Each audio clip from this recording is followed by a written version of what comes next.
A river the size of a continent built this place. What it left behind is a world almost no one ever steps into.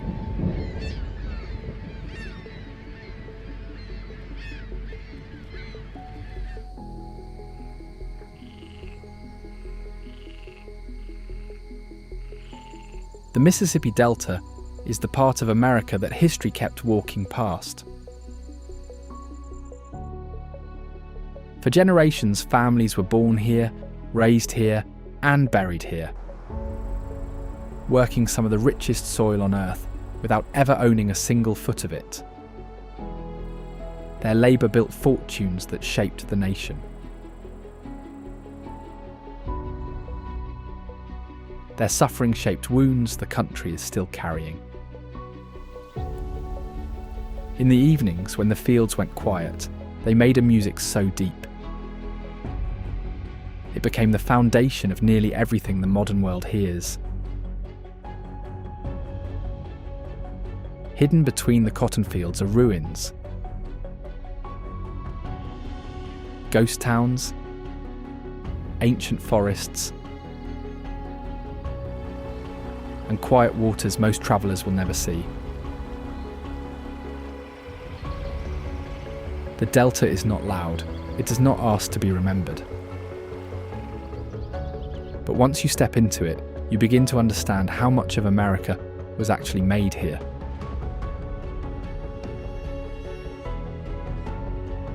And how little of it was ever spoken out loud.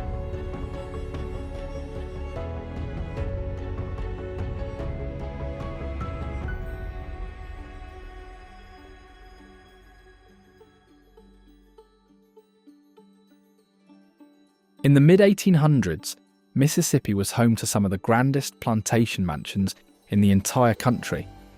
Places so large and elaborate, they seemed more like palaces than private homes. Windsor Ruins was the biggest of them all. A 5-storey, 29-room giant, held up by 23 massive columns, right here in Port Gibson.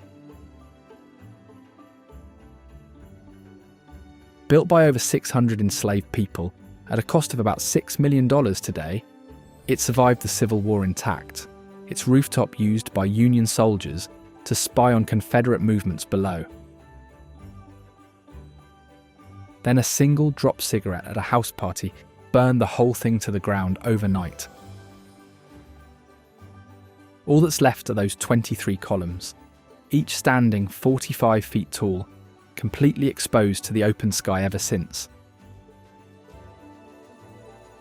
Locals say the ruins are haunted by a young woman who passed away inside, and on still nights some claim to hear faint music drifting between the columns. Hollywood noticed too, using the site in multiple films because those columns look like something that shouldn't exist in real life. Meanwhile, Humphreys County sits not far away, where people didn't just farm the land, they flooded it and filled it with catfish. From above, it looks like a giant grid, hundreds of man-made ponds, each one packed with channel catfish, raised from fingerling size to dinner plate.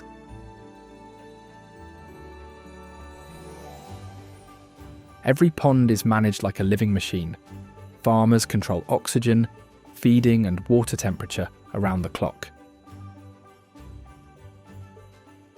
Catfish farming here is so deeply woven into local life that the county once held its own Catfish Festival, celebrating a fish that most of the world still considers a bottom feeder.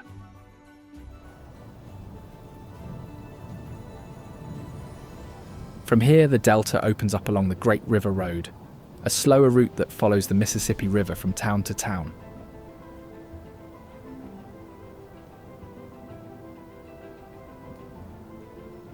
It runs over 3,000 miles in total, tracing the entire river through 10 states, from Minnesota straight down to the Gulf of Mexico.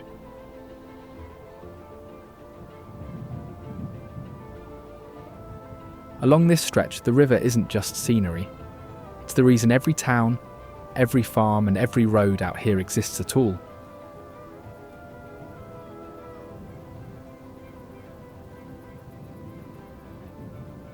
During flood season, it doesn't stay where it's told. Entire sections of this road slip underwater for weeks, cutting towns off completely.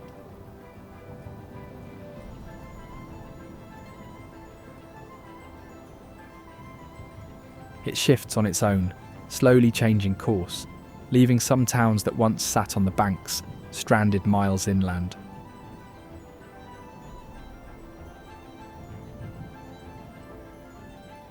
Drivers still pass old steamboat landings along the way, docks that once received massive river traffic, now sitting quietly in the middle of empty fields.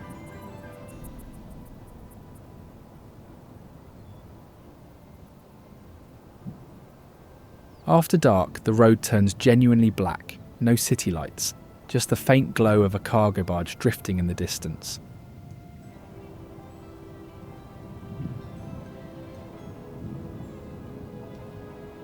Locals say that if you drive it long enough, the river starts to feel less like a backdrop and more like something watching your back.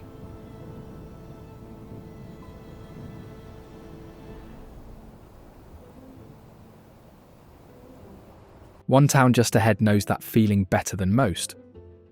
Rodney, a place the river didn't just leave behind, it turned its back on entirely. In the 1800s, Rodney was one of the busiest ports on the Mississippi. Steamboats, merchants, and enough ambition that it nearly became the state capital.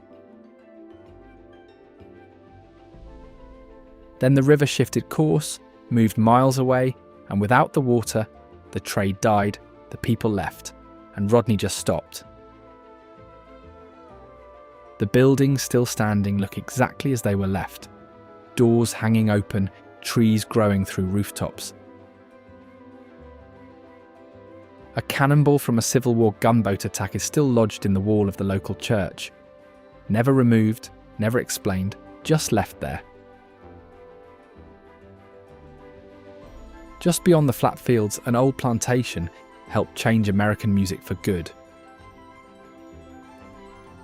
Dockery Plantation was a working cotton farm, but after long days in the fields, the workers picked up guitars, and what came out of those evenings became the Delta Blues. It didn't come from a studio or a stage. It came from exhaustion, heat, and people making something powerful out of almost nothing. Some of the most influential early blues musicians in history lived and worked right here, passing sounds between each other like a secret language. That music didn't stay in the fields. It travelled north with the workers who left, and eventually fed directly into rock and roll itself. The original structures are still standing, largely unchanged, and the grounds feel less like a museum and more like somewhere time simply forgot to move on.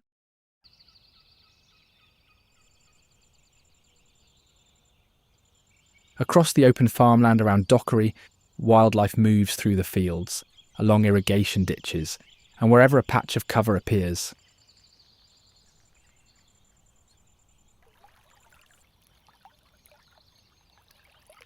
One of the most common sights is the killdeer, a small, fast-running bird that has decided gravel lots, dirt roads and bare ground make perfectly fine places to raise a family.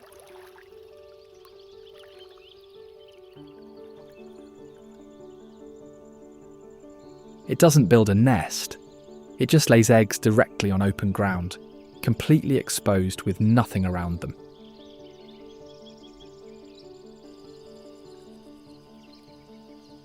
Killdeers feed mainly on beetles, grasshoppers, earthworms and fly larvae, often following farmers' ploughs across fields to snatch insects the moment soil is turned.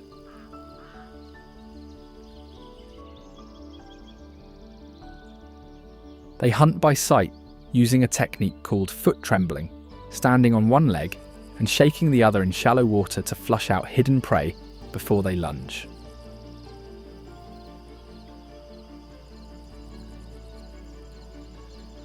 On hot days, parents soak their belly feathers in water and stand over the eggs like a tiny, self-cooling umbrella.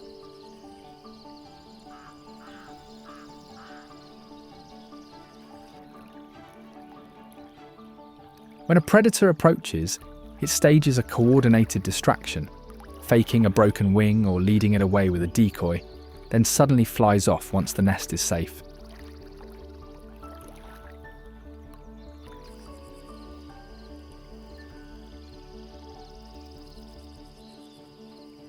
The chicks hatch fully mobile and start running within hours. No warm-up, no adjustment. Just straight into the world at full speed.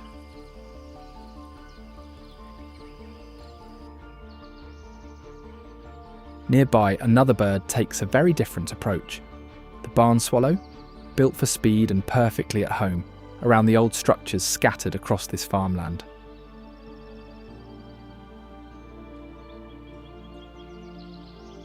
Unlike most birds, they survive with human expansion. More barns, bridges and buildings meant more nesting sites, and their numbers grew with them.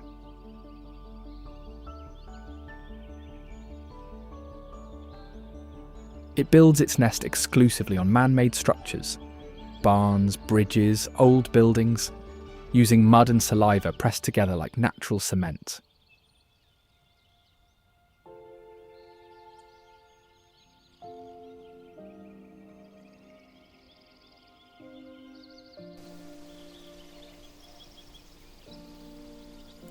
Each winter it flies all the way to South America, then returns the following spring to the same nest site, sometimes the same beam.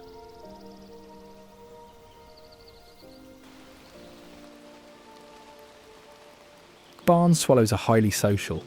Outside breeding season, they gather in large roosts, sometimes packing hundreds onto a single wire or branch.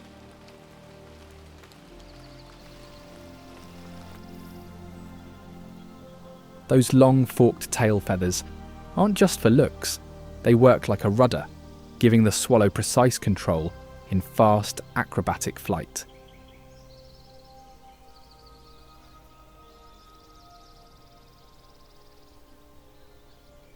It's one of the most agile birds in North America, twisting, banking and changing direction mid-air so quickly that most predators don't even attempt pursuit.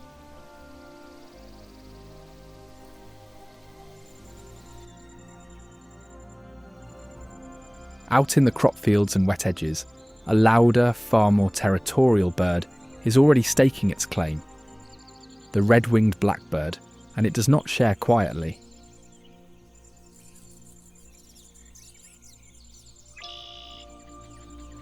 The male's red and yellow shoulder patches work like a warning sign, flashed at rival males to mark exactly where his territory ends, and theirs begins.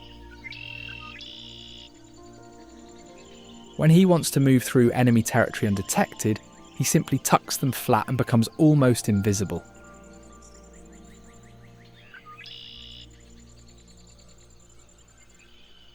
During mating season, males puff up, spread their wings and sing constantly, sometimes so caught up in performing that they forget to watch for predators directly above them.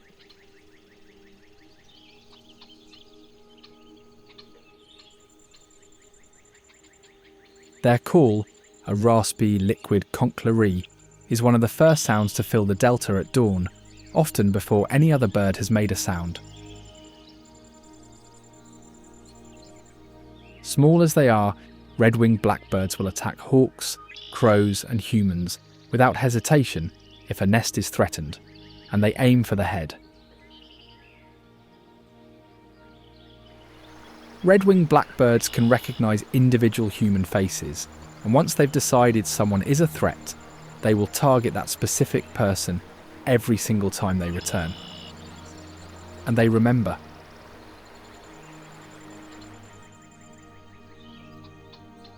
They eat whatever the season offers. Insects and larvae in summer when protein is needed most, switching to seeds and grain through the colder months. What's crazy is that females look so different. Streaky brown, no red patches, that early naturalists classified them as an entirely separate species. As the blackbird claims its patch of field, Greenwood claimed something bigger, the spot where two rivers cross and everything that came with it. At its peak, it was known as the cotton capital of the world, shipping more cotton through its warehouses than almost any other city in the country.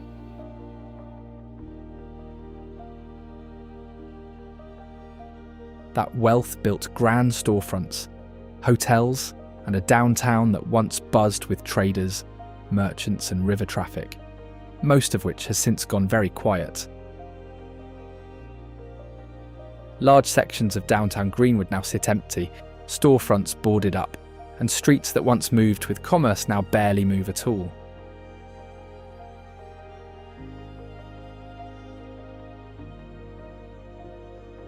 It may have lost its buzz, but the Yazoo River never had one to begin with. It just moves slowly through the wetlands on its own terms.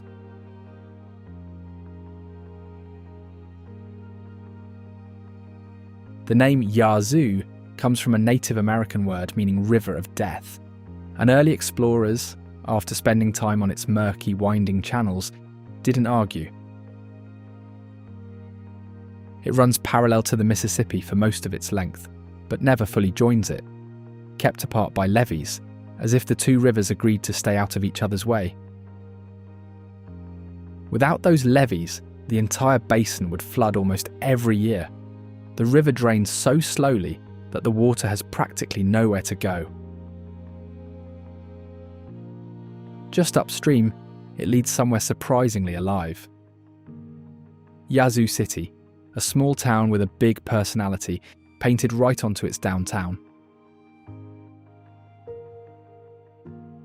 Set along the Delta Bluff line, it marks the exact edge where flat lowlands meet rolling hills, one of the few spots here with real elevation. It has burned to the ground twice. One blaze wiped out most of the centre in a single afternoon, and each time it rose again. Downtown was fading in the early 2000s, so local business owners fought back, painting Main Street in bright pastels for a full Caribbean-style makeover. The makeover worked. Yazoo City's town centre district was added to the National Register of Historic Places, one of the largest areas ever listed.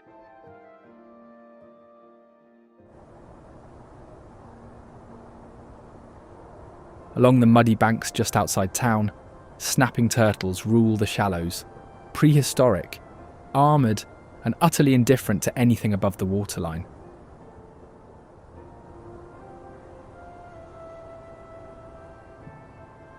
Their basic body plan hasn't meaningfully changed in a very long time because it simply works.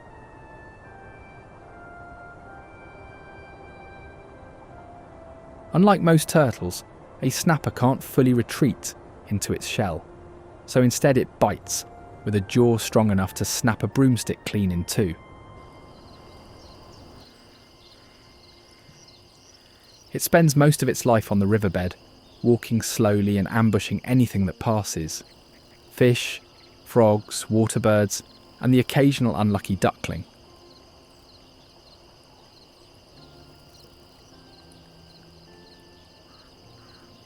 In water, it can lunge forward with a burst of speed that most people never see coming, and by then it's already too late.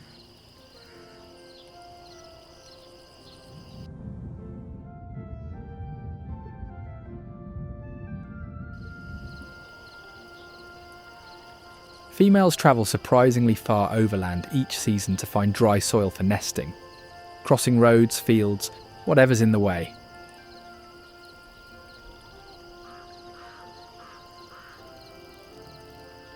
Once the eggs are laid, they walk back to the water and never return.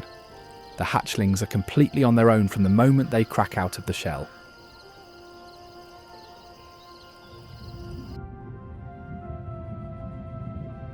In winter, snappers can absorb oxygen directly through their skin, staying buried underwater for months without ever surfacing.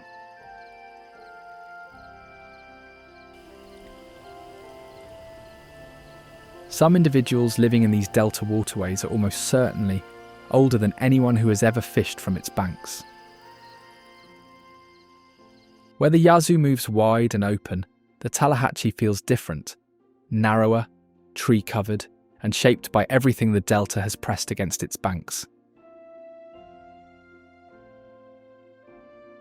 The name comes from a Choctaw word meaning rock of waters.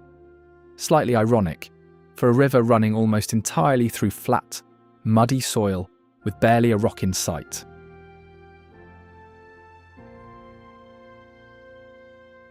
It drains an enormous stretch of northern Mississippi, pulling water from farmland, forests and bottomland all the way down into the delta floor. The river floods regularly and dramatically, spilling across its banks and swallowing roads, fields and low-lying structures with very little warning. Where the bank opens up and the water slows, the yellow-crowned night heron moves in. Still, focused, and extremely good at waiting.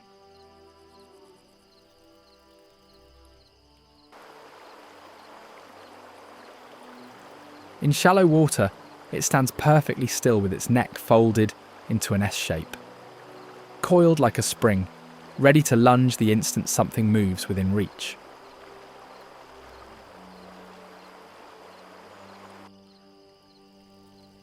Those red eyes are adapted for low light, giving the heron a real edge on a dark delta riverbank.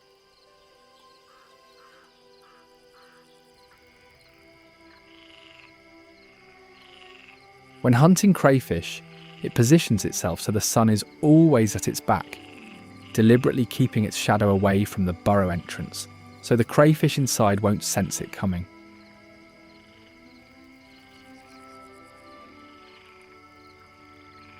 Unlike most herons, it doesn't hunt fish. It specialises almost entirely in crawfish and crabs, and its beak is built for it.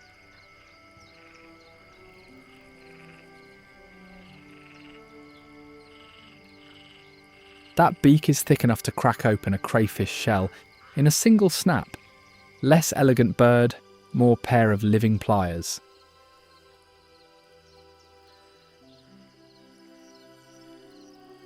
Here it hunts at dusk and into the night, long after most other wading birds have already given up and gone to roost. For something so stocky, it moves through tight river corridors and tree canopies with surprising control.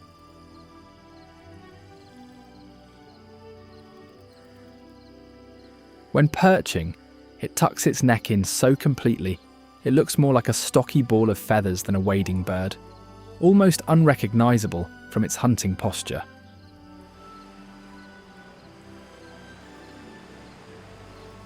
During breeding season, long white plumes trail from the back of its head, like it's dressed for something far more important than catching crawfish.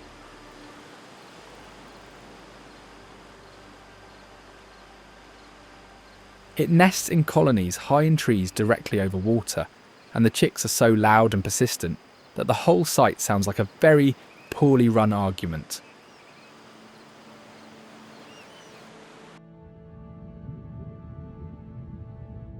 But sharing these same slow waters is something far larger and far stranger.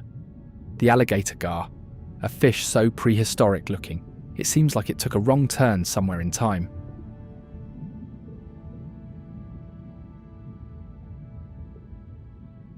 Reaching over 8 feet in length and weighing more than 300 pounds, it stands among the largest freshwater fish in North America.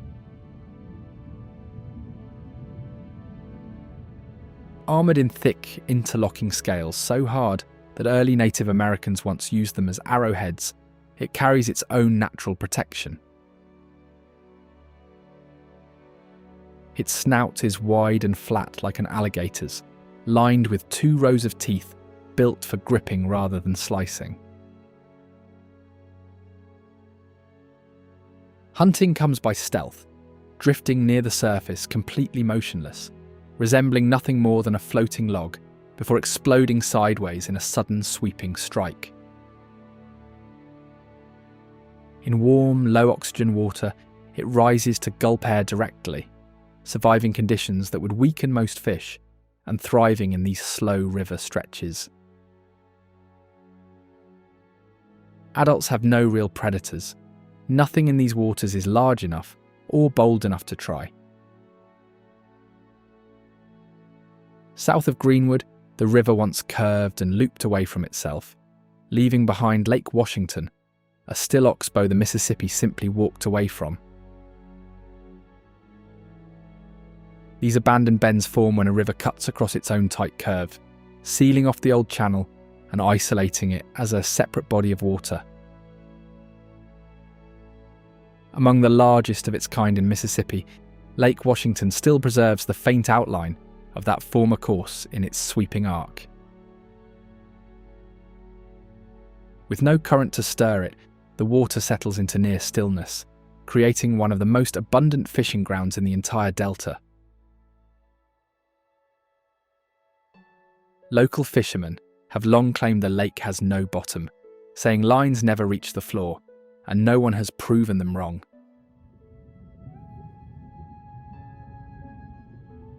Just beneath the surface, in warm, weed-choked shallows, one of the lake's toughest residents holds its ground, the bluegill.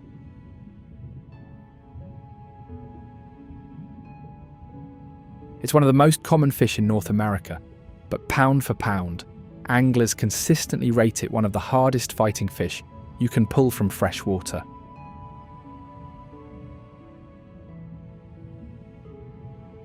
The bluegill will snap up insects, worms, smaller fish, and just about anything that crosses their path, including things clearly too big for their mouths.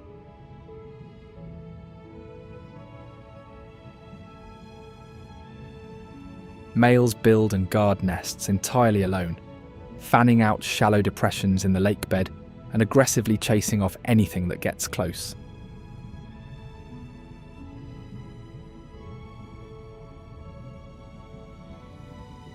Those same males will mimic female colouring to sneak into a rival's nest and fertilise the eggs.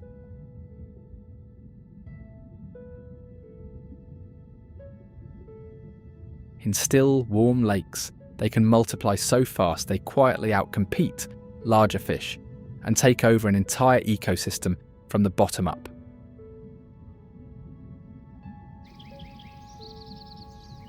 Above the water, the double-crested cormorant keeps a close eye on the shallows below, a bird that gave up flying for food and learned to fish instead.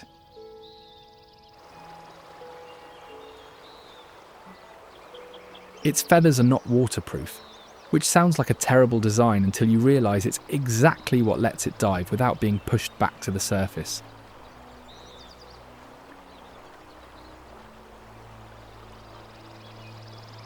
After every dive, it climbs out and stands with wings spread wide to dry off, a pose so consistent and dramatic it looks like it's taking a bow.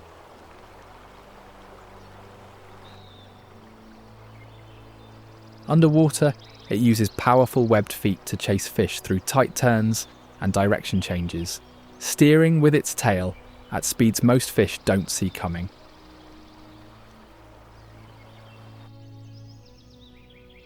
On busy days, groups work together to herd fish toward the shallows, tightening the school before picking them off one by one.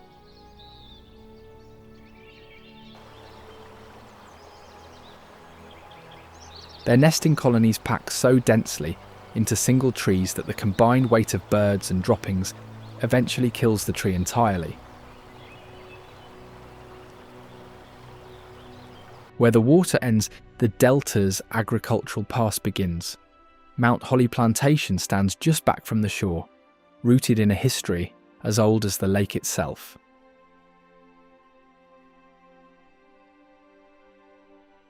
At its peak, it ran entirely on cotton and the forced labour of enslaved people, part of the economic engine that shaped this entire region for generations.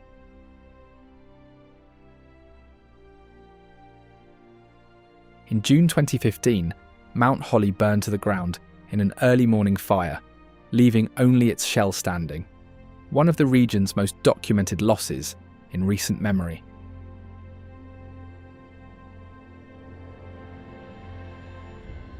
From this quiet shore, the road leads north to Clarkdale, the town most people point to when they try to explain where the blues really came from.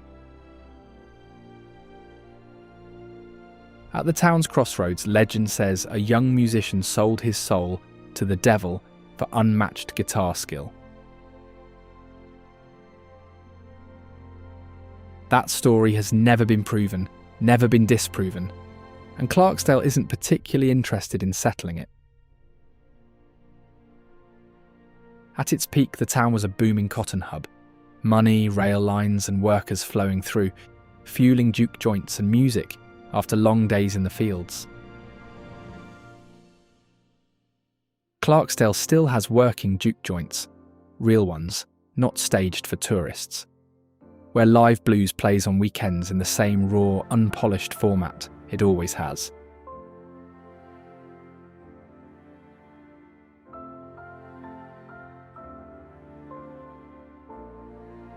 A few miles south, the open fields quietly disappear, and Panther Swamp National Wildlife Refuge takes over, swapping cotton rows for cypress trees and standing water.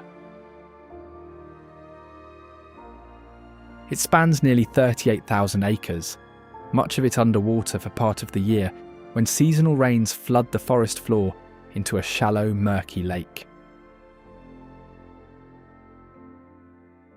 That flooding isn't a problem, it's the whole point, creating exactly the waterlogged habitat that hundreds of species need to feed, breed, and survive. The swamp sits on the Mississippi Flyway, one of North America's busiest migration routes, so its trees can fill overnight with new bird species.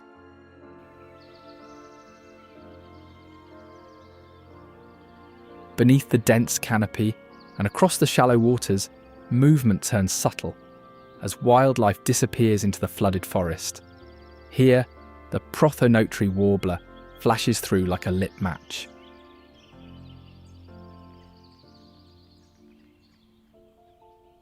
That blazing yellow isn't an accident. In the dark, shadowy swamp, the colour actually helps males stand out to females who need to spot a good mate fast.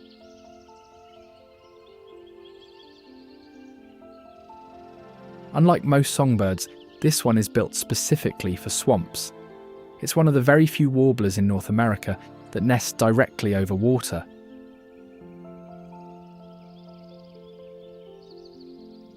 It hunts insects and small invertebrates along the waterline, hopping low through the roots and branches in a way that looks more like a tiny detective than a songbird.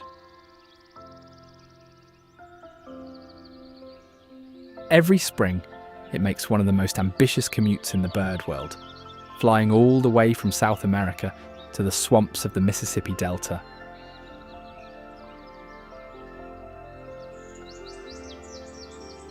The species has become a key indicator of swamp health. When prothonotary warblers show up in good numbers, it means the flooded forest is doing well.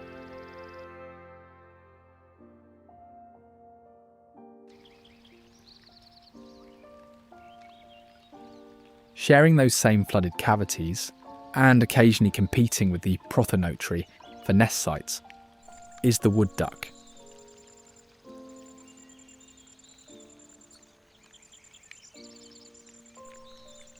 Unlike most ducks, they have sharp claws and can grip branches and perch in trees, which is not something ducks are supposed to be able to do.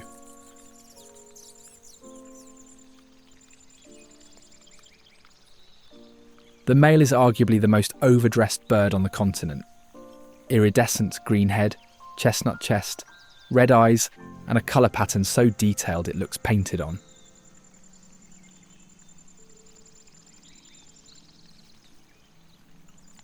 They don't quack.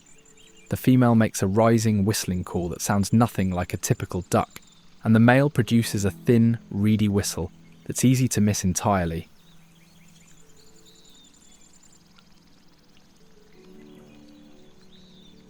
Wood ducks have eyes set for both forward and side vision, letting them speed through dense forest without hitting branches. They're fast flyers, reaching up to 30 miles per hour through dense woods, weaving between trees with precision most larger birds can't match.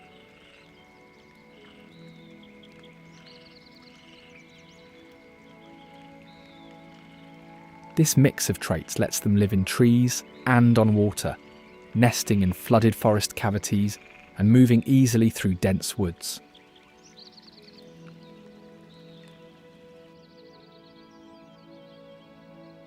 But as light fades and the ducks settle into the shallows, something else stirs in the canopy. The barred owl, which owns these woods the moment the sun goes down.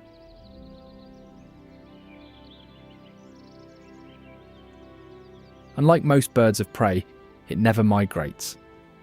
It claims a territory, defends it year-round, and often spends its entire life within a few miles of where it hatched.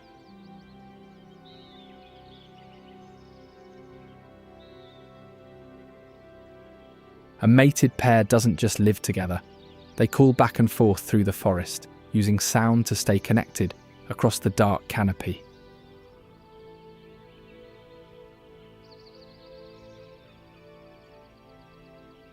Its call, "Who cooks for you? Who cooks for you all?" rolls through the flooded forest like a question nobody asked. And once heard, it's impossible to forget.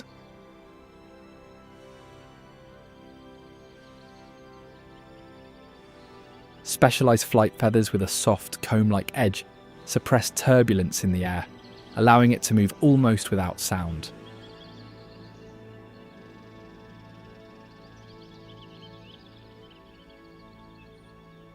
In that near silence, prey rarely detects its approach, even through dense branches.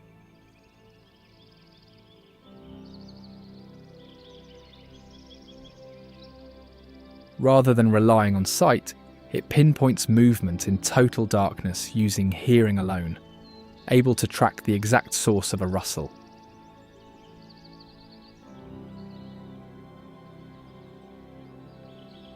Within the flooded forest, that advantage sharpens.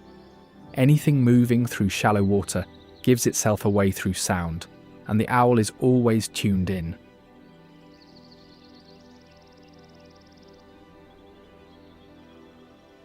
It will even wade directly into shallow water to take fish, frogs, and crawfish with its feet. An unusual behaviour for an owl.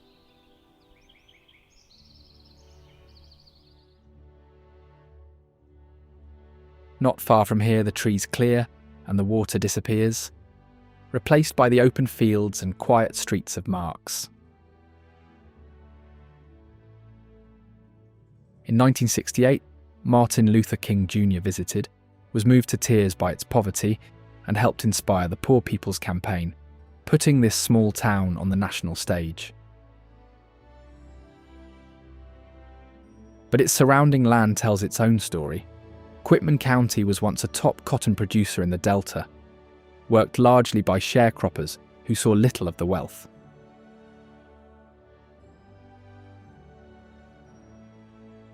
When mechanical cotton pickers arrived mid-century, tens of thousands lost their jobs almost overnight, and most left, leaving Marks with fewer than 1,500 residents today. The fields stretch on, then gradually fill with water, and Yazoo National Wildlife Refuge takes over, part wetland, part open ground, and entirely its own thing.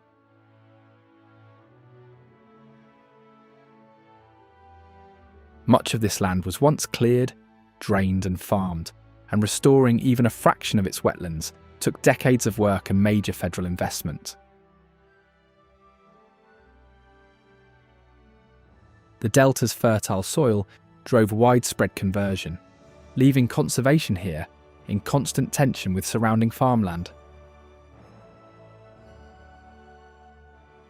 Covering around 13,000 acres, the refuge contrasts sharply with the dense swamp forest behind us, an open expanse where shallow pools spread across flat ground in every direction. That openness is intentional. Each winter, sections are flooded to attract migrating waterfowl, drawing hundreds of thousands of ducks and geese at peak season.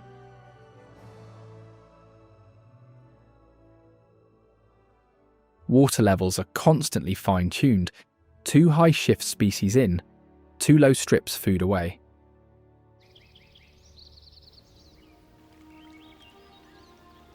Working the shallow margins of those refuge pools, on legs so long and red they seem cartoonishly disproportionate, is the black-necked stilt.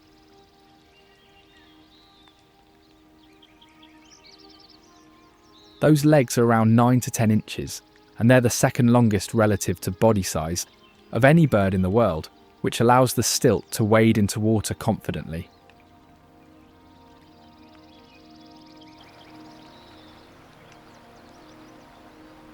It hunts by picking insects and small invertebrates off the surface with a precision that looks almost mechanical.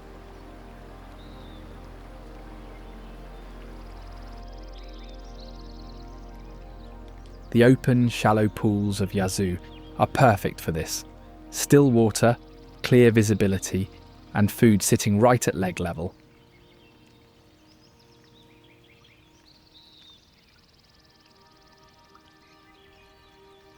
But the stilt's most surprising quality has nothing to do with feeding. It is one of the most aggressive nest defenders of any shorebird on the continent.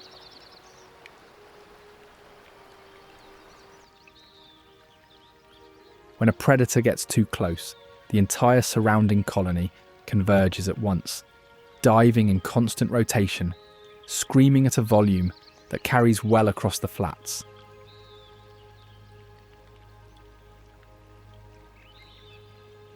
If that fails, a stilt drops to the ground, drags itself forward with one wing out, and fakes an injury, leading the predator on a long, deliberate false chase through the shallows.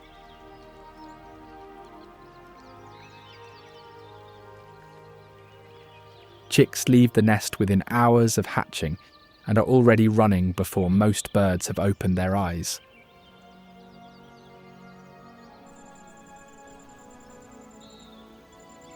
Across the pool, something else is hunting. The Anhinga, submerged to the body, neck weaving above the waterline, doing a very convincing impression of a snake.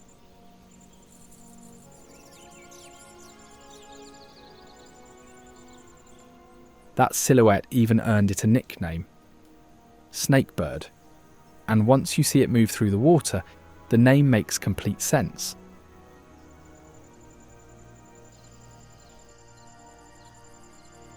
Unlike most water birds, it has no waterproofing in its feathers.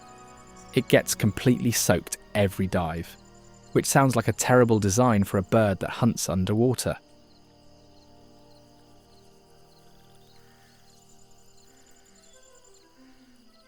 But that soaked plumage helps it sink faster and move more efficiently below the surface, turning what looks like a flaw into an advantage in pursuit of fish.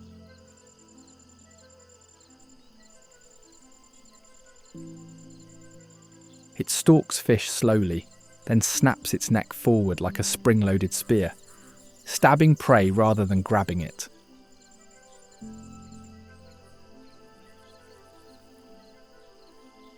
Between dives, Anhingas perch over the water, sitting motionless for long stretches with wings half open, like they've been placed there and forgotten.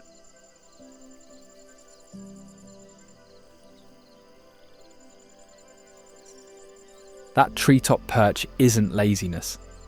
It positions the bird directly above its hunting zone, so it can drop back into the water with almost no warning.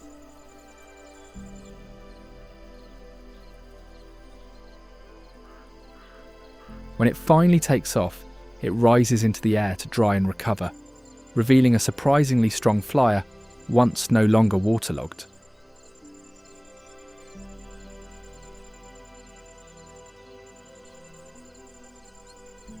In contrast, they rarely call.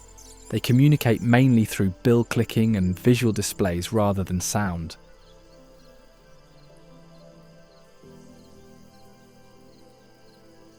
After each dive, it spreads its wings wide to dry in the sun. So still and deliberate, it looks less like a bird and more like an announcement.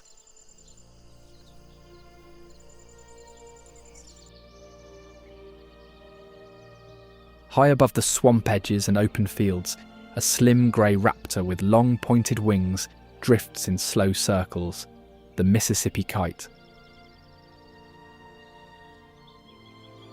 Over Yazoo's warm, wetland edges, rising air gives the kite free lift, wide visibility, and insects pushed upward by the heat. Everything it needs in one place. They hunt almost only insects, unusual for a raptor, while most target vertebrates. Kites specialise in chasing flying bugs. Between hunts, they perch high in exposed treetops, sitting still and scanning the sky with focused patience.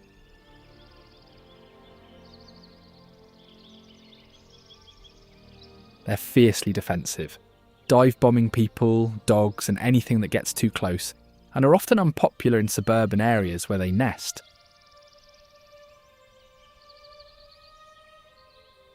The kite drifts higher, the fields stretch wide and flat below, and ahead the quiet streets and cotton country stillness of Morehead come into view.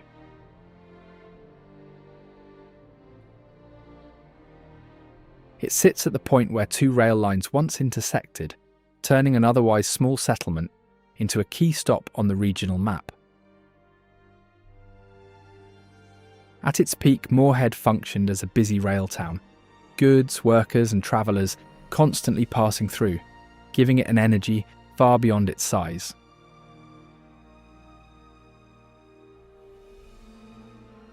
When rail traffic declined and cotton farming mechanised, that movement faded just as quickly.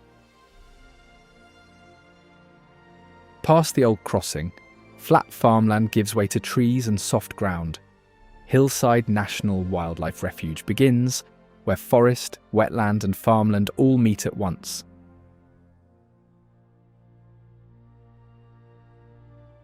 As a result, forest, water and open ground species all overlap here in proximity, making it one of the region's most wildlife-rich areas.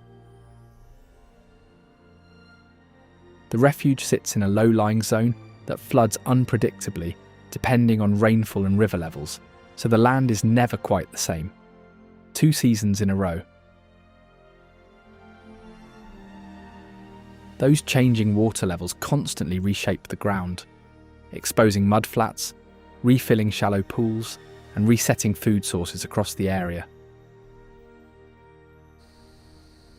In this mix of woods and open ground, wildlife moves on its own schedule. The chuckwill's widow runs the night shift, emerging from the trees as daylight fades. It announces itself before you ever see it. A repeated 4-note call, rolling through the warm delta air, one of the most recognisable sounds of a southern summer night.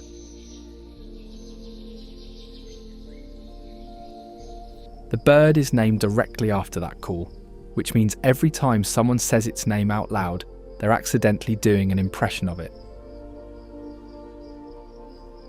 Seeing one, though, is a different matter entirely.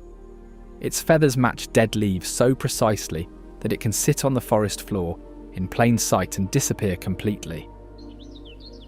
Unexpectedly, it eats insects, but also small songbirds and bats, swallowed whole using a mouth wide enough to be genuinely alarming up close.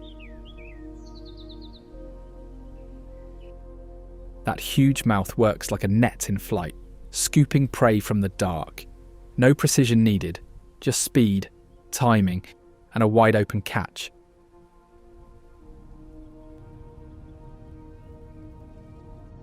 And speaking of bats, sharing these hollow trees and night skies is Raffinesque's big-eared bat, one of North America's rarest and strangest looking bats.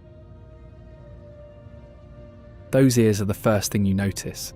Huge, slightly curled, and so oversized they look like they came from a different animal. They give it extraordinarily precise echolocation, letting it track moths through dense woodland at night, with an accuracy most bats simply can't match. While bats work the canopy above, the broad-headed skink moves along the bark below, warming on the trunk and keeping a slower watch on the forest. Here, tall trees, loose bark, and warm sun give the skink everything it needs: hunting grounds, basking spots, and cover to vanish into when danger comes. They're active hunters, moving through bark and leaf litter all day in search of insects, spiders, and other small invertebrates. One of the continent's largest skinks, it can reach 13 inches long, with adult males sporting a wide orange head that looks too big for its body. That oversized head houses jaw muscles strong enough to crush hard-shelled beetles and snails that most lizards couldn't touch.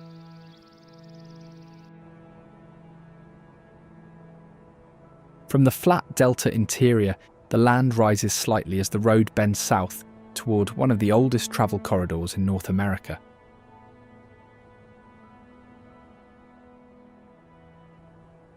This is the Natchez Trace Parkway, an historic route first used by Native Americans, later by traders, soldiers, and settlers between Nashville and Natchez.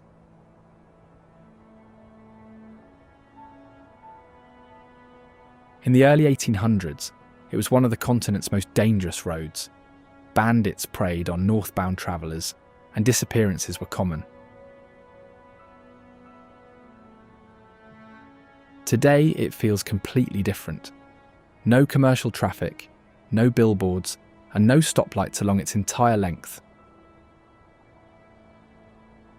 Dozens of archaeological sites sit within its boundaries, some still unexcavated, making the road itself a long, slow museum you drive through rather than walk around.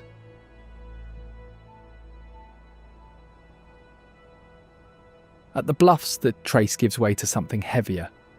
Vicksburg National Military Park, where the fight for the Mississippi River played out on the high ground above it.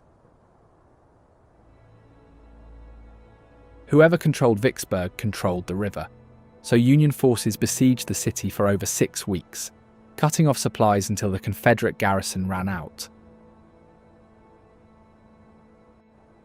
By the end, civilians lived in hillside caves to survive shelling.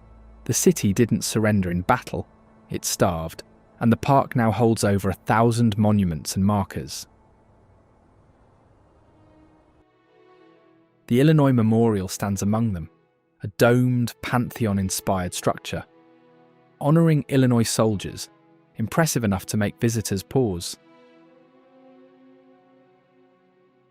Beside the battlefield, Vicksburg National Cemetery holds thousands of Union soldiers, most unidentified, buried under numbered markers in long, quiet rows. Downstream, the Mississippi takes a turn it eventually abandoned, leaving behind Lake Chicot, a long curved oxbow of still water that used to be part of the river itself.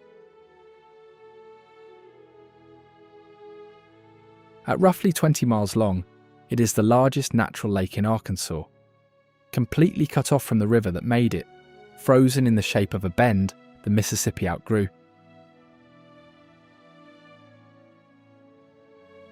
That separation changed everything. Without river flow, the lake formed its own ecosystem, water chemistry, and wildlife distinct from the nearby river. The fishing here is exceptional. Largemouth bass, crappie, and catfish survive in the calm, warm water, pulling anglers from well outside the state.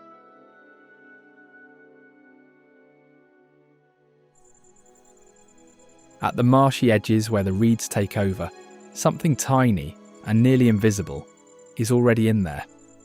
The least bitten, hiding in plain sight.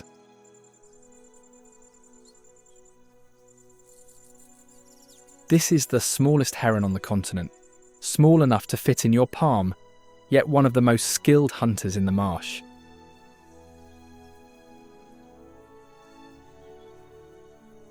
When threatened, it freezes upright, stretches its neck thin, and sways with the reeds, convincingly camouflaging itself among the vegetation. Its plumage is streaked brown and cream, closely matching the dry stems around it, a level of camouflage so precise that even nearby observers can easily overlook it.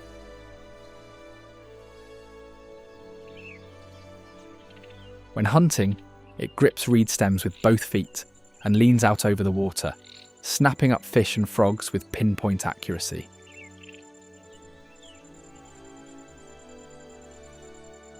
Movement is usually minimal, Instead, it threads through the reeds on foot, navigating the maze of stems with quiet familiarity.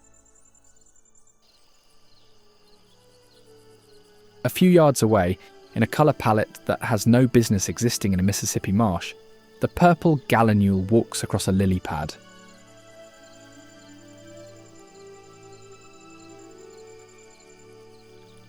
It shines in electric purple, teal and green, with a red-yellow beak and a bright blue forehead shield that looks almost unreal.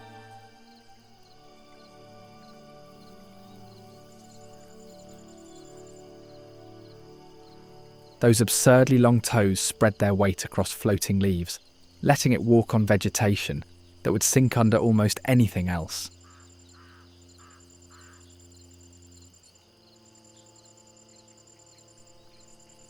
It can swim, climb reeds, and stroll across water plants. Few marsh birds come close to that range of movement.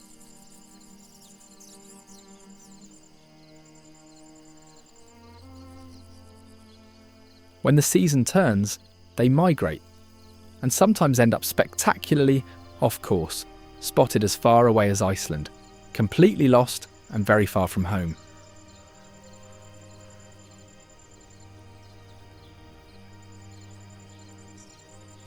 For all its boldness, it's still on the menu. Large wading birds, snapping turtles, and raptors all take their chances when one strays too far from cover.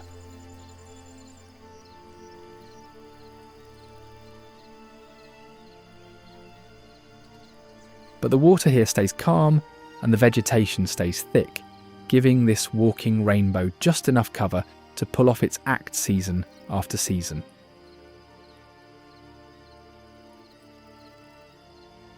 The open water ends, the trees close in, and the ground disappears under seasonal floodwater. That is where the White River National Wildlife Refuge starts. It holds over 350 natural and man-made lakes scattered across the forest floor, most hidden from above, tucked between trees under the canopy. Each year, the White River overtops its banks for months at a time, slowly spreading across the forest floor and reshaping the environment.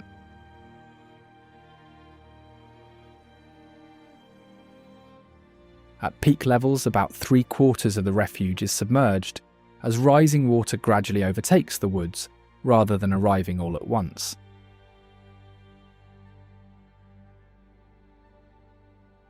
This seasonal rise drives the entire system, moving nutrients through the floodplain and triggering bursts of feeding activity across the food web. The flooding here is just a preview. Further south, the Delta National Forest stretches, where water and trees never fully separate. It is the only national forest in the country sitting wholly inside a river delta, standing in water for much of the year, and doing so long before anyone thought to protect it. The trees here are not fighting the floods, they are built for them, with root systems that grip waterlogged soil and trunks soaked and dried every single year without fail. That annual cycle pulls in an extraordinary mix of wildlife, deer, bobcats and river otters moving through the same drowned corridors, often within yards of each other. Not far from here, something far older is standing in the water. At Sky Lake, bald cypress trees have been rooted in the same spot for over 1,000 years. Their trunks swell into massive buttressed columns, too wide for several people to encircle.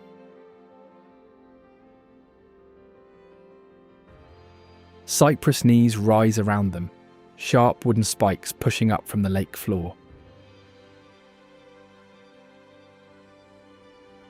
The dark, motionless water mirrors it all, doubling the forest into something uncanny. At the shaded edge, where the water moves just enough to carry insects along, a Louisiana water thrush picks its way along the margin, hunting where forest meets water. Despite the name, it is not a thrush at all. It is a warbler, one of the few that has completely abandoned treetops for life at the water's edge.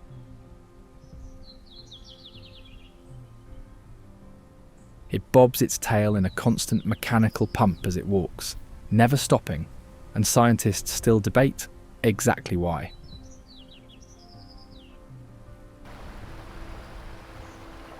Here, it claims a stretch of shoreline and defends every inch of it, chasing off rivals with a ferocity wildly out of proportion for a bird this small. Its song is one of the loudest of any warbler in the region, a sharp ringing burst that cuts straight through the noise of the flooded forest.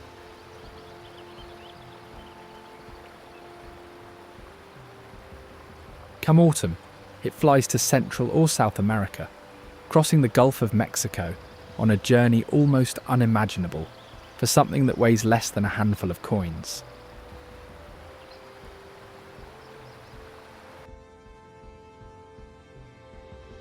It returns earlier than almost any other migratory bird in spring, arriving back while the water is still high and the forest is still cold. As night settles, something else stirs in the hollow trunks above, the southern flying squirrel, waking as the forest winds down. It does not actually fly, instead, it glides, using a thin flap of skin between its front and back legs that opens like a parachute the moment it leaps. In a single launch, it can cover the length of a tennis court, steering mid-air by shifting its arms and braking with its flat tail, sticking landings with surprising precision. For its size, this is one of the most capable gliders in the animal kingdom, a creature the size of a fist, outmaneuvering the dark with nothing but skin and instinct. During winter, groups pack tightly into a single tree cavity to share body heat, sometimes over a dozen individuals crammed into a space barely bigger than a coffee mug.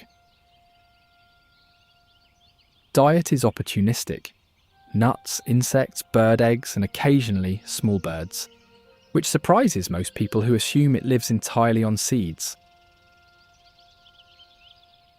Owls hunt by sound in the dark, and a flying squirrel that misjudges a glide even slightly ends up exactly where a waiting predator needs it to be.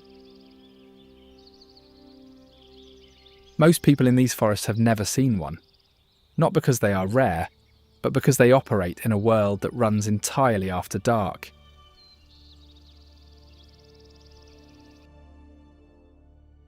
Out past the tree line, where the delta stretches flat in every direction, the Sunflower River moves through it all without any particular sense of urgency. It is a slow, winding channel, draining surrounding farmland, carrying runoff from cotton and soybean fields across one of the country's most intensively farmed regions.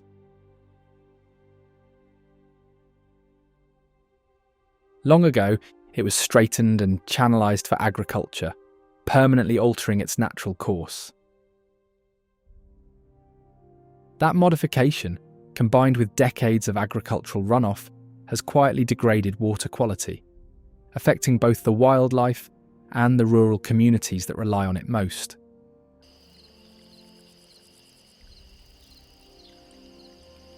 Along the shallower edges, where the bank melts into mud, one of the river's largest and least patient hunters has taken its position: the American bullfrog.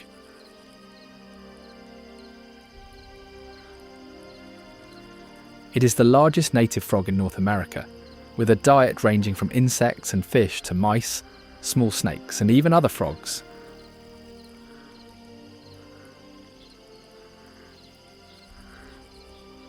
Hunting happens through ambush, remaining completely still until prey comes close, then snapping out with a tongue so fast, the moment is over before the victim registers it.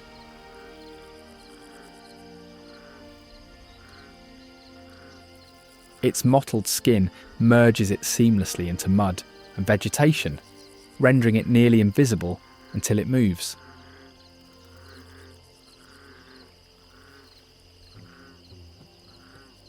These warm, slow waters and muddy banks provide ideal conditions for survival, offering both cover and an abundance of prey.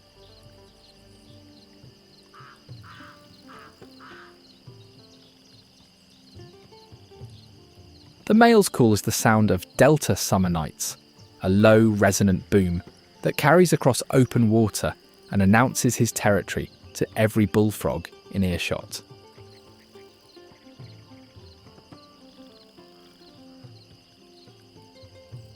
Females lay thousands of eggs in a single floating sheet, but the tadpoles that hatch from them can take up to 2 years to fully transform into frogs.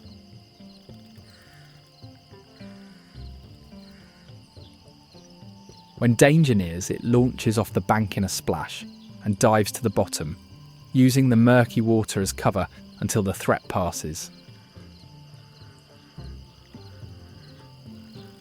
For all its confidence, it's still hunted. Herons, otters, snakes and snapping turtles all target bullfrogs, keeping even the biggest on edge.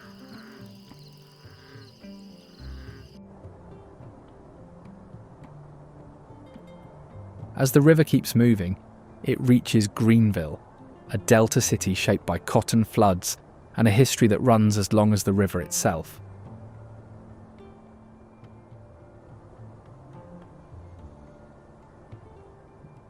It was once the most populated city in Mississippi, a commercial hub where money moved fast, before economic shifts quietly pulled the rug out from under it.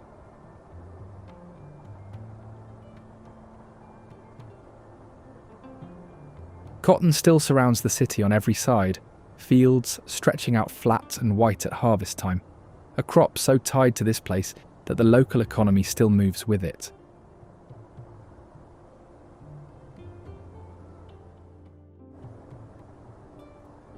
Those cotton fields begin right at the edge of town, rolling across some of the most fertile soil on Earth, ground that has been farmed continuously for over 2 centuries.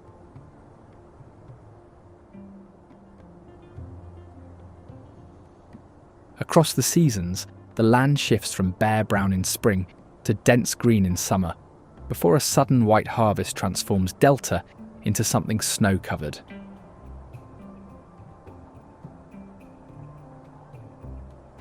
At peak harvest, rows of cotton can turn the fields bright white, almost overnight.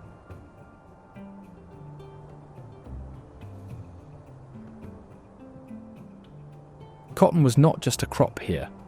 It was a currency, a power structure, and a system that controlled land and labour and shaped every corner of local life for generations.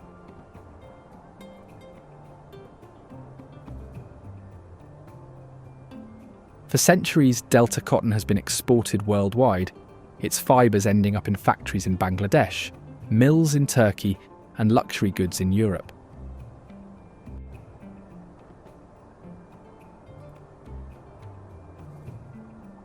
As one of the thirstiest crops on Earth, a single plant draws enormous amounts of water over its lifetime, placing heavy pressure on groundwater supply. Shore is just ahead, a town so close to the fields it practically grows out of them, with a community that has lived alongside this land for generations.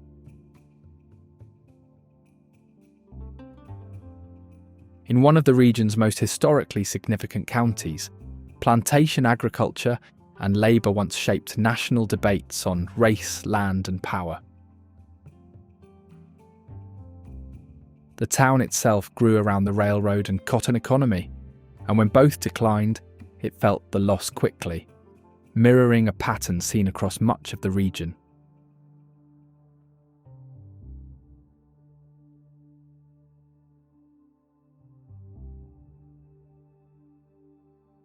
Surrounding flat farmland stretches in every direction, making the Winterville Mounds rising just down the road all the more impossible to ignore. There are more than a dozen mounds here, built entirely by hand. basket after basket of soil carried over generations, forming structures still over 50 feet tall. The largest was likely a ceremonial platform, where leaders stood above everyone else because height meant authority, and this one made it clear. No one fully understands why the builders abandoned the site, but local stories describe strange night sounds and unexplained lights around the mounds. From the tallest mound, the only break in the flatness is the Mississippi River levee system, another man-made wall of earth, built for very different reasons. It runs for hundreds of miles along the river, one of the longest continuous earthworks ever built, designed to restrain one of Earth's most powerful rivers. The river never fully accepts the arrangement. It presses against the levees, probing for weak points, while engineers monitor every mile during high water. By holding the river in place, the levees stop floods that once spread fresh sediment, so the delta is slowly sinking, with nothing replacing what's lost.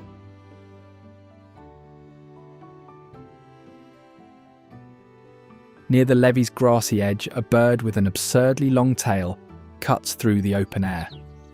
The scissor-tailed flycatcher, built for exactly this kind of wide, unobstructed sky.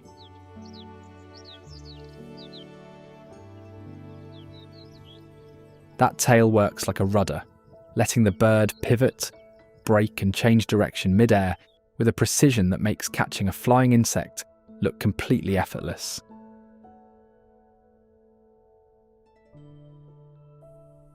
The area's open slopes and wide sightlines make a perfect hunting ground. It spots an insect from a perch, launches, snatches it from the air, and returns to the same spot in seconds.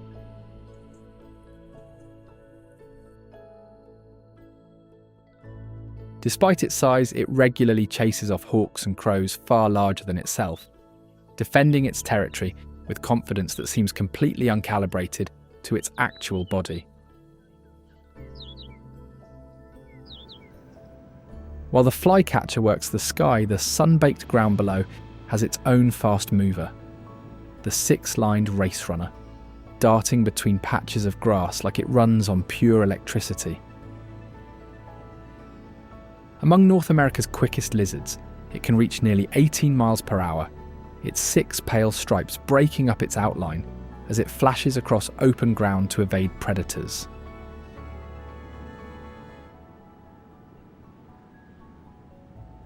Hunting is done entirely by sight, with insects and spiders chased down at full speed rather than waited for.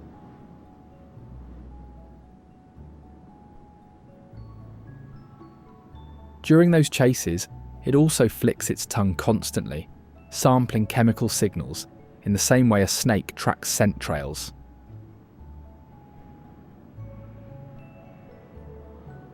Cloud cover changes everything. Without heat from the sun, it simply doesn't emerge. No sun, no activity, no negotiation. Down the road, Mound Bayou stands as something the Delta didn't expect. A town founded by formerly enslaved people who built it themselves and answered to no one. From the start, every business, school, elected official, and landowner here was black, rare self-governance in the American South at the time. At its peak, the town ran its own cotton gin, bank, newspaper and hospital, a fully independent economy in one of the most racially hostile regions in the country. Its hospital once provided dignified care for black patients across the area, but economic pressure and the Great Migration hollowed the town out, leaving it a fraction of its former size. A short drive away, Hopson Plantation sits in near silence. Old cabins, rusting equipment, and empty fields left exactly as the cotton era abandoned them. Today, The same cabins once used by sharecropping families now host visitors as part of a small music venue and lodging site. It was among the first plantations in the country to harvest cotton entirely by machine, a shift that removed hundreds of field workers almost overnight. By 1972, the operation had shut down completely, as mechanisation replaced every remaining human role on the farm. The sharecropper cabins still standing were home to families kept in debt to the plantation, almost by design, with very little legal way out.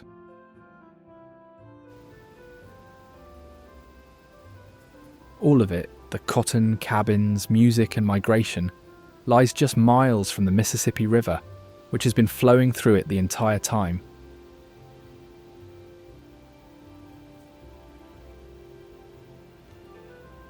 Native American nations considered it sacred. The name Mississippi comes from Ojibwe, meaning Great River or Father of Waters.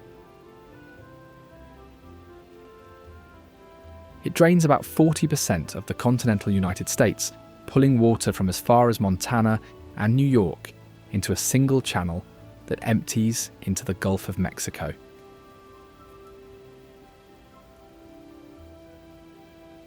The river carries so much sediment, it has built its own delta from scratch, depositing enough material to push the Louisiana coastline miles out into the Gulf over time. Always reshaping its course, bending, cutting new channels and abandoning old ones, it would have shifted entirely without levees to contain it.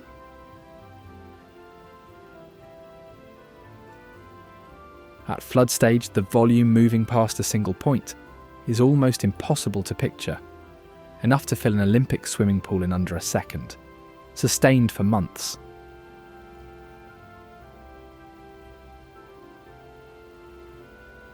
Keeping it navigable requires constant dredging, as shifting currents can turn a clear route into a sandbar in weeks.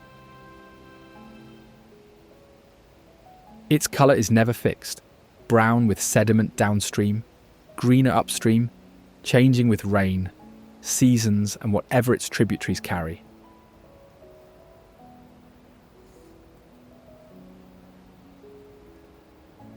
Mark Twain took his pen name from it. Mark Twain was a riverboat safety call, meaning the water had just reached a barely navigable depth. And somehow humans just built a bridge over it. The Greenville Bridge crosses all that moving water like it's nothing. Below, barge traffic never stops, with this stretch of the Mississippi moving more cargo than any other river system in the country.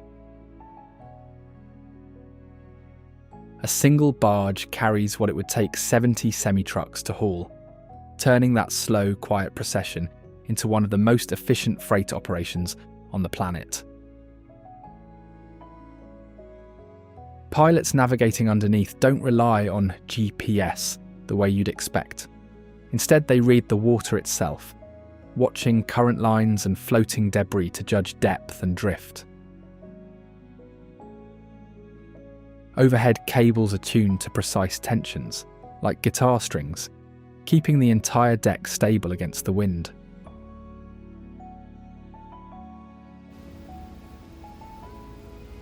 The river doesn't get easier to cross from here. The next attempt at the Vicksburg Bridge cost far more than steel and cables.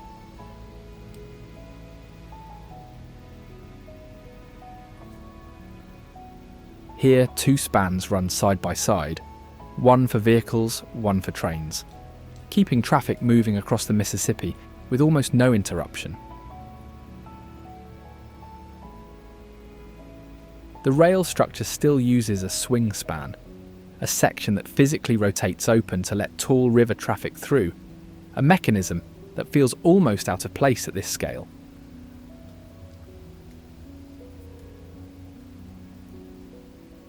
Below, the current moves faster than it appears from above, forcing barge pilots to account for lateral drift the moment they clear the bridge.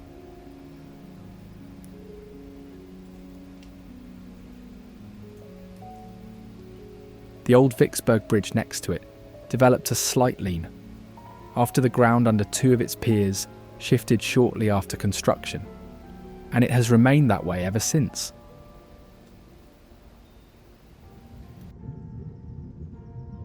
Beneath all of it, the fog, the barges, the swing span, the paddlefish glides through the current, doing what it's always done, utterly unchanged.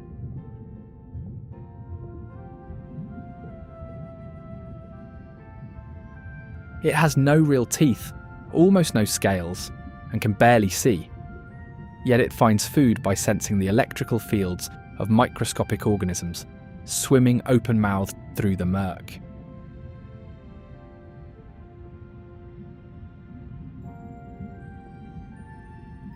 That long paddle-shaped snout isn't for digging or fighting. It's a sensory antenna packed with receptors that pick up signals invisible to almost anything else in the river.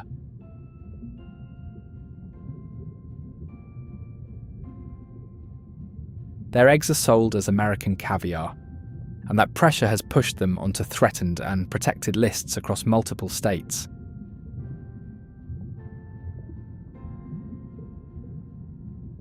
And somehow it's not even the weirdest fish in the river. That title goes to the pallid sturgeon, federally endangered, barely reproducing in the wild, and somehow still here.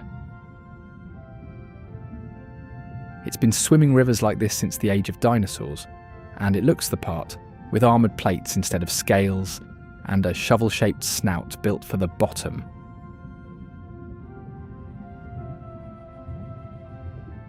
Those plates aren't decoration. 5 rows of thick cartilage armour run along its body, built for a life spent grinding along sandy, fast-moving riverbeds. It doesn't chase food, it vacuums it. A toothless, tube-like mouth sucks up insects, worms, and small fish straight off the riverbed.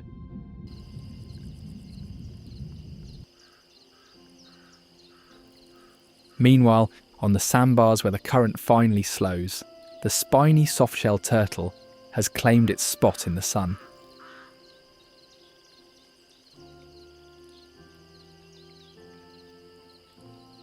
It looks like someone flattened a pancake, gave it a snorkel nose, and told it to figure things out.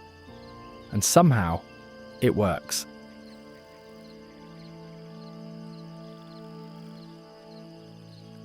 That rubbery exterior isn't soft at all. Its tough skin stretched over bone, built to slip through fast current without drag.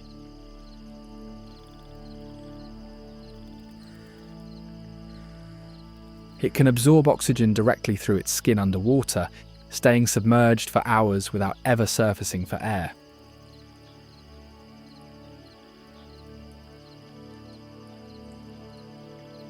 When threatened, it doesn't retreat into its shell.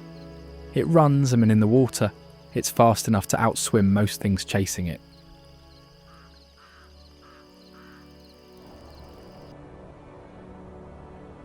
Just above those sandbars, the riverbank rises sharply, and sitting high above the Mississippi, watching the river below, is the old town of Natchez.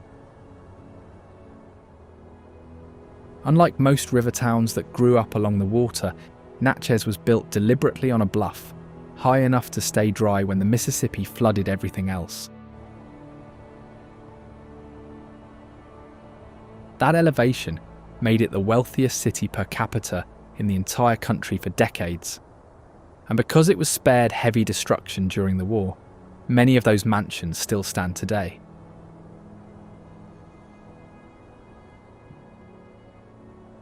Every spring, the town opens them to the public in what locals call the Natchez Pilgrimage, a tradition that has continued for nearly a century.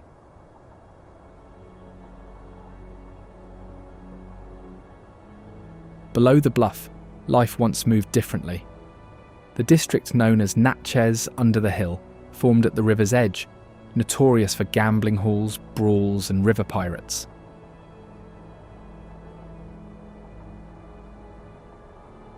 Much of that district faded after a bridge replaced the river trade that kept it alive, though the stories stuck around long after the buildings disappeared. Beyond the edge of town, the Bluff opens up completely. And from Bluff Park, the Mississippi finally shows itself in full.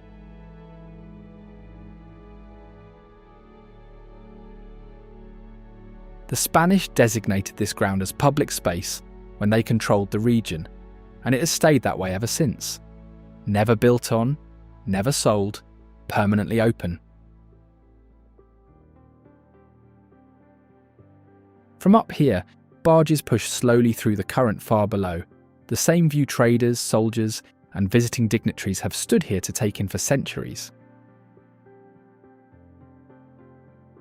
At sunset, the whole surface turns amber, and locals will tell you there's no better place on the Mississippi to watch the light go down. And then there's Longwood Mansion, 8-sided, half-finished, and frozen exactly as it was left the day the Civil War interrupted everything. It was meant to be the South's grandest private home, an octagonal mansion with an onion dome, designed for a cotton planter who wanted something unlike anything seen before. When war broke out, the northern craftsmen building it dropped their tools and walked off. They never came back. Those tools are still there, sitting on unfinished floors, surrounded by raw brick and exposed lumber, untouched for over a century and a half. The family didn't leave. They moved into the one completed basement floor and lived there through the war, surrounded by the shell of everything they'd lost.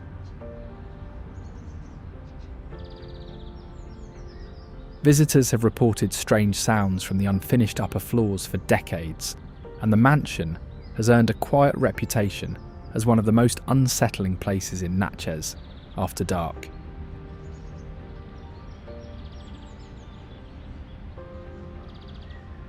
Down the street, Stanton Hall tells the other side of that story, a mansion that was finished fully and has never let anyone forget it.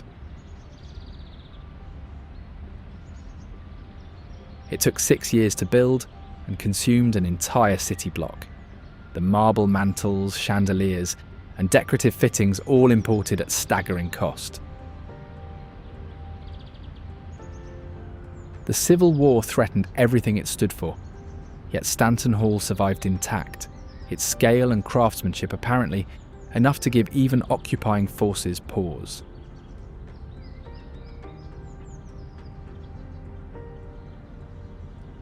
Today, it operates as both a museum and a working venue.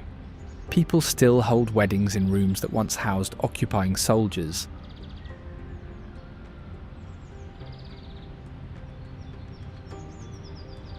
And with that, Natchez steps back, the Bluff drops away, and the Mississippi carries on, wide, unhurried, utterly unchanged by everything it has passed through to get here.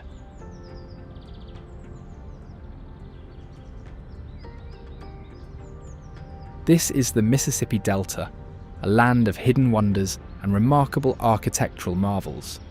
Now, if you don't want to miss the most unreal wonders of Colorado Plateau, check out this video.